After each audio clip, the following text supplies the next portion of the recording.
আচ্ছা, তোমরা পারোও বটে। আমার এত ভালো ভালো শাড়ি পরা ভিডিও থাকতে তোমরা কিনা সেই ছেঁড়া শাড়িরই ভিডিও দেখছো। তাই কি আর করব বলো, অনেক খুঁজে খুঁজে আবারও একটা কিন্তু ছেঁড়া শাড়ি বের করেছি। তার সাথে এই যে গ্লাস হাতা ব্লাউজ, তোমাদের কিনা খুব পছন্দের, যে আমাকে নাকি পরলে খুব ভালো মানায়। তো তাই গ্লাস হাতা একটা ব্লাউজ পরে নিলাম। আর দেখো, এত গরমে বাপু বেশি কিছু সাজগোজ নয়, তো শুধু একটা ক্রিম মাখলাম, ফ্রেশ ক্রিম, আর এই যে হালকা করে লিপ বাম দিলাম। সত্যি কথা বলতে এই গরমের মধ্যে আর কিছু সাজতে মুখে চাপাতে ভালোও লাগে না।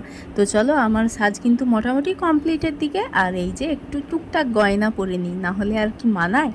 হালকা সোনার এই যে ট্র্যাসেলটা পরলাম, আর হাতে কিনা শাঁখা পলাটা, ব্যাস। কানে ওই ছোট্ট ছোট্ট, সত্যি কথা বলতে কানে সবসময় আমি ছোটোটাই, মানে সোনার জিনিস ছোট কিছুই পছন্দ করি। তারপরে এই যে আর কিছুই নয়, শেষে স্ট্যাম্পটা তো লাগাতেই হবে, না হলে তো মানাবেই না একদম। তো স্ট্যাম্প লাগিয়ে একদম রেডি। তো চলো, কেমন লাগছে জানিও। প্লিজ প্লিজ প্লিজ সাবস্ক্রাইব করো সবাই।